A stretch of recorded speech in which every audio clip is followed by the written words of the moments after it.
Viewers, இப்போ நம்ம பார்த்துட்டு இருக்க வண்டி ஹுண்டை எக்ஸென்ட் பெட்ரோலு 2015. இந்த வண்டி ஹார்ட்லி 9720 கிலோமீட்டர்ஸ் ரன் ஆயிருக்கு. ஸோ இந்த வண்டியோட காஸ்ட் கோட் பண்ணிக்கிற ப்ரைஸ் வந்து 4,30,000. கரெக்டா சார்? ஆமாம் சார். 4,30,000.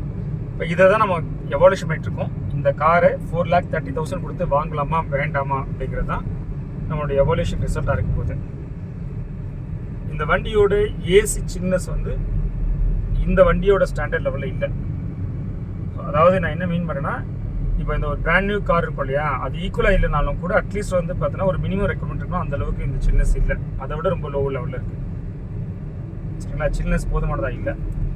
அது போக நம்ம ஒரு தாட் ப்ராசஸ் இருக்கும் இல்லையா, லெஸ் தேன் 10,000 கிலோமீட்டர் ஓடின வண்டியில் வந்து எல்லாமே சரியாக இருக்கும் அப்படின்னு நினைக்கிற அந்த பாயிண்ட் ஆஃப் வியூலேருந்து பார்க்கும்போது நிஜமாலே இந்த ஏசி நாட் ஓகே.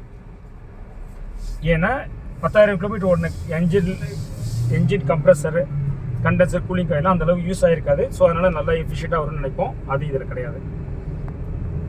இந்த வண்டியோட பிக்கப் எப்படின்னு பார்ப்போம். பிக்கப் நல்லாயிருக்கு. பிக்கப் நல்லா இருக்கு. தென் வந்து பார்த்தீங்கன்னா ஸ்டேரிங் புல்லிங்லாம் எதுவும் இல்லை. இது லெஃப்ட் சைடோ ரைட் சைடு புல் பண்ணுற மாதிரி எதுவும் கிடையாது. வண்டியோட பிக்கப் நல்லா இருக்கு. தென் கியர் ஷிஃப்டிங்குமே நல்லா ஸ்மூத்தாக இருக்கு.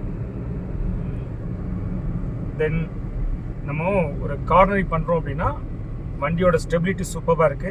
ஸ்டேரிங்கோட கேலிபிரேஷன்ஸும் நல்லாவே இருக்கு. அஃப்கோர்ஸ் பிரேக் வந்து பார்த்தோன்னா நம்ம எதிர்பார்க்குற ரிசல்ட்டு கரெக்டாக கொடுக்குது. ஸ்டேரிங் வந்து பார்த்தீங்கன்னா ரீசெண்டிங் வந்து பக்கவாக ஆகுது. சஸ்பென்ஷனுமே ஓகே தான். கொஞ்சம் சொல்கிற மாதிரி எதுவும் ஒரு நாய்ஸோ இல்லாட்டி ஒரு அன்கம்ஃபர்டபுளோ அந்த மாதிரி எதுவும் இல்லை. நல்லா இருக்குது. அஃப்கோர்ஸ் பிக்கப் சூப்பராக இருக்குது.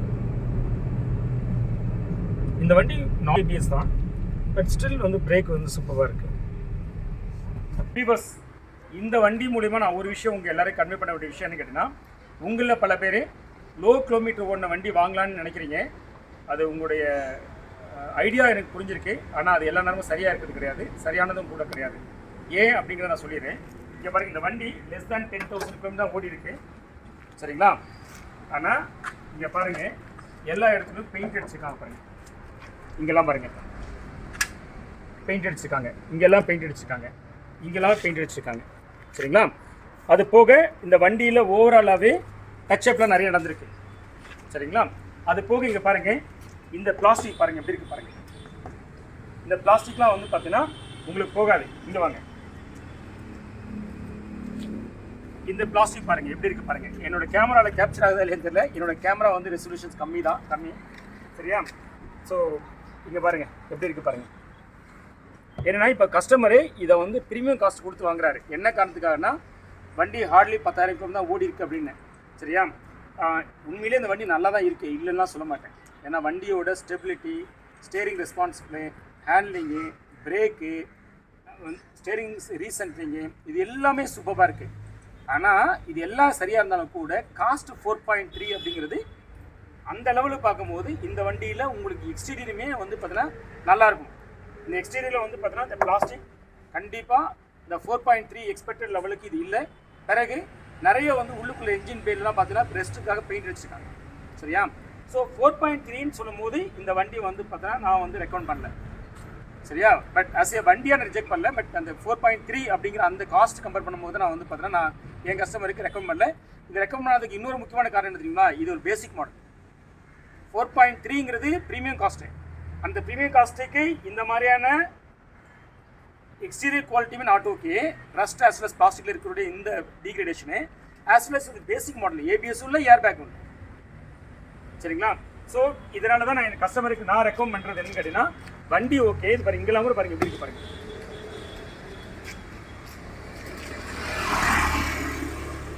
வண்டி ஃபிசிக்கலாக ஓகே, ஃபங்க்ஷனலி ஓகே. ஆனால் 4.3க்குன்னு பார்க்கும்போது வந்து பார்த்தீங்கன்னா நான் ரெக்கமெண்ட் பண்ணலை. சரியா? ஆனால் அதே சமயத்தில் இதை காஸ்ட் நான் வந்து பார்த்தீங்கன்னா செட் பண்ண விரும்பலை. ஏன்னா இந்த செல்லரை வந்து பார்த்தீங்கன்னா நெகோஷியபிள் பண்ணுற பிரச்சனை கிடையாது. அவரோடது ஃபிக்ஸட் ரேட். நான் அவங்கள செல்லரை தவறெல்லாம் சொல்லணும்ல, அது அவங்களோட ஸ்டாண்ட் பாயிண்ட்ஸ். நான் சொல்லக்கூடிய வாங்குறவங்களுக்கு சொல்லக்கூடிய விஷயம் என்னன்னா 10,000 கிலோமீட்டர் கம்மியாக இருக்கிறதுனால கண்ணை மூடிட்டு வந்து பார்த்தீங்கன்னா நீங்கள் வந்து பார்த்தீங்கன்னா கார் நல்லா இருந்தே ஆகணும்னு அவசியம் இல்லை. 2 விஷயத்தில் இருக்கும். இந்த வண்டி வந்து எக்ஸப்ஷன்ஸு கிட்டத்தட்ட 10 வருஷமாகியும் வந்து பார்த்தீங்கன்னா உங்களுக்கு ஃபங்க்ஷனாக எல்லாம் சரியாக இருக்குது. நிறைய வண்டி 10,000 கிலோமீட்டர் கம்மியாக இருந்து ஃபங்க்ஷனல் ப்ராப்ளமே நிறைய இருக்கும். ஏன்னா வண்டி நிற்கிறதுனாலேயே சஸ்பென்ஷன் போயிடும், கழிச்சு வீணாக போயிடும், துரு பிடிச்சி போயிட்டு ஹார்டாக இருக்கும். சரிங்களா? ரெண்டாவது எல்லா இடத்துலையும் சவுண்ட் வரும், கரெக்ட் பண்ணி சவுண்ட் வரும். ஏன்னா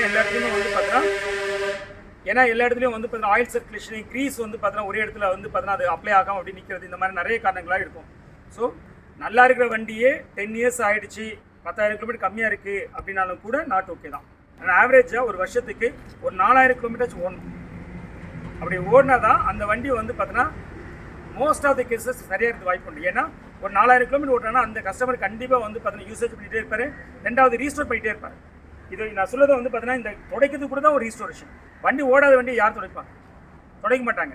அப்போது வந்து பார்த்தீங்கன்னா எக்ஸ்டீரியர்லாம் சீக்கிரமே வந்து பார்த்தீங்கன்னா உங்களுக்கு போயிடும், அதே மாதிரி ரஸ்ட் ஆகும், இதெல்லாம் நிறைய தான் நடக்கும். ஸோ ஆவரேஜாக அட்லீஸ்ட் ஒரு 4,000 to 5,000 கிலோமீட்டர்ஸ் வந்து பார்த்தீங்கன்னா ட்ரைவ் ஆன காராக அதில் நல்ல காராக சூஸ் பண்ணிக்கும். இந்த கார் வாங்குற கஸ்டமருக்கு வாங்குறாரா வாங்க போகிறாது தெரியல, இதுதான் நான் வந்து பார்த்தீங்கன்னா ரெக்கமெண்டேஷன் கொடுக்குறேன். இந்த கஸ்டமர் நன்றி சொன்னோம், ஏன்னா அவர் தான் வீடியோ கேப்சர் பண்ணிட்டு இருக்காரு. Sir thank you sir. இன்னும் நம்ம சேனலை சப்ஸ்கிரைப் பண்ணாதுன்னா ப்ளீஸ் சப்ஸ்கிரைப். உங்களுடைய கமெண்ட்ஸ் எது இருந்தாலும் என்னோட கமெண்ட் செக்ஷனில் கொடுங்க. Thank you very much. Bye. Viewers, நம்ம ஒர்க் ஷாப்புக்கு நிறைய டெக்னீஷியன்ஸ் தேவைப்படுறாங்க. உங்களில் யார் இருந்தாலும் இந்த ஸ்க்ரீனில் நம்பருக்கு கால் பண்ணுங்கள். இப்போது டெக்னீஷியன்ஸாக இருக்க உங்களுக்கு உங்களுடைய நாலேஜ் ஆஸ் வெல் அஸ் உங்களுடைய எஃபிஷியன்ட் ஆஃப் ஒர்க் இதை பேஸ் பண்ணி உங்களுக்கு பேசிக் சேலரி ப்ளஸ் இன்சென்டிவ் ஃபிக்ஸ் பண்ணுறோம். அதே மாதிரி ஃப்ரெஷர்ஸாக இருக்கீங்க, உங்களுடைய கெரியர் இந்த டெக்னீஷியன்ஸ் ஆகணும் அப்படிங்கிறதா உங்களோட விருப்பம் அப்படின்னா இந்த ஸ்க்ரீனில் நம்பரை கால் பண்ணுங்கள். உங்களுக்கு 3 months ஃப்ரீ ட்ரைனிங் கொடுக்கும். 4th month இருந்து உங்களுக்குமே basic salary as well as வந்து இன்சென்டிவ் கொடுக்கும். கண்டிப்பாக ஃப்ரெஷர்ஸாக இருக்கீங்கன்னா நீங்கள் உங்களோட கெரியர் இதில் இருக்கணும்னு வந்து கம்மிட்டாக பாருங்கள். ஏன்னா இது மற்ற ஒர்க்கு மாதிரி நான் டெக்னிக்கல் ஒர்க் கிடையாது. இது டெக்னிக்கல் ஒர்க்கு நீங்கள் கம்மிட்டாக இருந்தால் மட்டும்தான் உங்களால் லேர்ன் பண்ணிக்க முடியும். உங்களால் வந்து உங்களுக்கு பயனுள்ளதாக இருக்கும், எங்களுக்கு சொல்லிக் கொடு எங்களுக்கு பயனுள்ளதாக இருக்கும். இல்லாட்டி உங்களுக்கு ஒரு 1 month 2 months இருந்துட்டு போயிட்டீங்கன்னா it is waste for you and நாங்கள் டீச் பண்ணது எங்களுக்கும் டைம் வேஸ்ட்டு. சரியா? ஹோப் இந்த வீடியோ உங்களுக்கு வந்து பார்த்தீங்கன்னா பயனுள்ளதாக இருக்குன்னு நினைக்கிறேன். ஃபர்தராக ஏதாச்சும் உங்களுக்கு டவுட்ஸ் இருந்தால் இந்த நம்பரில் கால் பண்ணி பேசுங்க. தேங்க்யூ.